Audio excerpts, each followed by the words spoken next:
नमस्कार। आज मैं ओडिशार पारंपरिक शिरिणी भोगर रेसिपी नहीं आसी। यही शिरिणी भोग सत्यनारायण पूजार मुख्य प्रसाद होता है।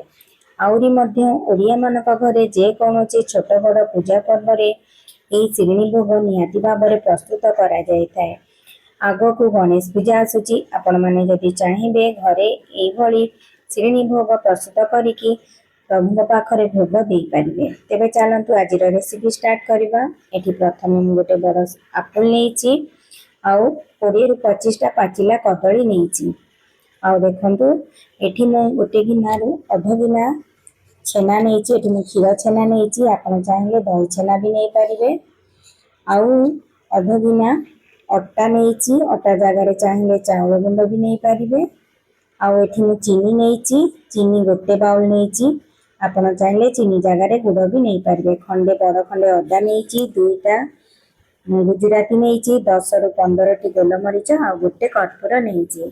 अदा को छेची नहीं। आ गोलमरीच आ गुजराती को गुंड कर नहीं। आ जो कर्पूर रखी देखु कर्पूर देहर मुझे परिमाण नौ देखिए गोटे रु अधारू भी कम नहीं। जदि कर्पूरटा बेसी हो शिरिणी पिता होता जो अधाटा को गुंड कर नहीं।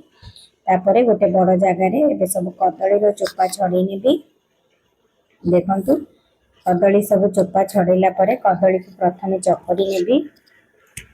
एबे देखु कदली को केमती हाथ में चकड़ी नेबी। आपड़ जदि चाहिए पोटैटो मैशर भी मैश करें। तापर देखु आपुल को छोट छोट पीस रे काटी नहीं। एबे जो सब गुंड कर रखी मसला और अदा जो छेची रखी सब दे नहीं।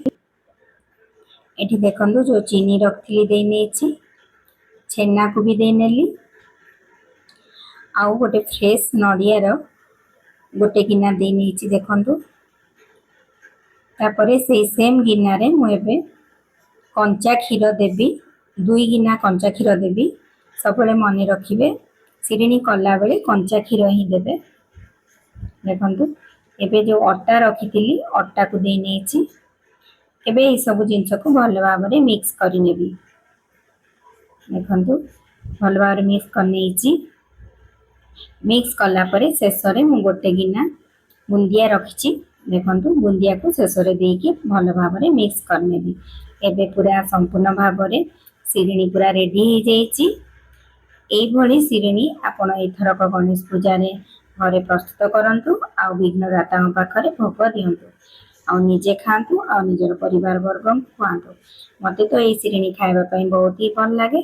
आपन को ये शिरिणी रेसिपी आपन को केमती लगिला मते कमेंट सेक्शन में जणाइबे। वीडियो देखुले वीडियो जदि भल लागुथिबो लाइक करिवे शेयर करिवे। चैनल नुआ थिले सब्सक्राइब करने रहिली।